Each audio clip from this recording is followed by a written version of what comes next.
Hi everyone, we're actually here for our short video series as a part of the Safal Together GATE 2026 preparation program. We're actually coming to a very common topic or common question that a lot of students ask when they're preparing for their GATE exams. What next, or what can you do with your GATE score once you have it in your hand? Okay, so we're going to be looking at the opportunities that the GATE score presents to everyone.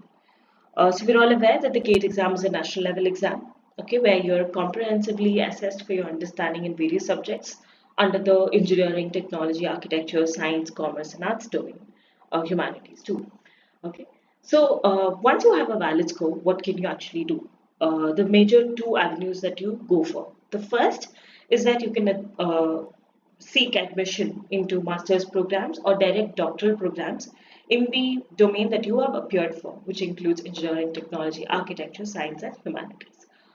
The second option that you have is to choose a doctoral program in relevant branches. So, or your subsidiary streams of branches, you can actually pick up a doctoral program in that in the institutions where the Ministry of Education and other government agencies actually support. Okay, so these are the admission avenues that you have.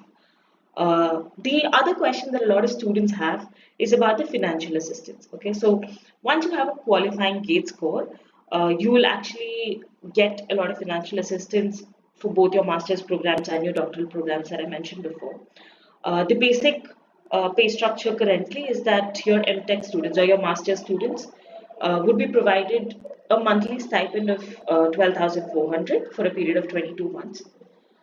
Your PhD students, on the other hand, would get about 37,000 for your first 2 years and 42,000 for the third year to the fifth year.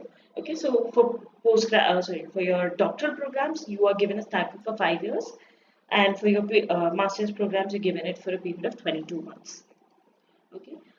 Besides getting admission into your higher studies programs, the other major avenue that a lot of uh, people look at is the recruitment process. Okay, so a lot of public sector undertakings also use the GATE score for their recruitment process.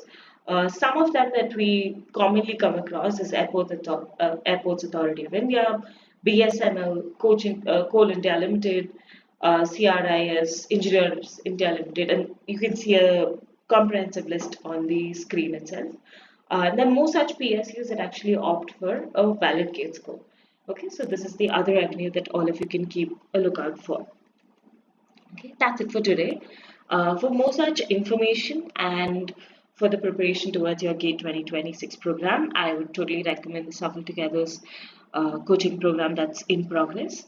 Okay, so hoping to see you all there and all the best for your preparation. Thank you.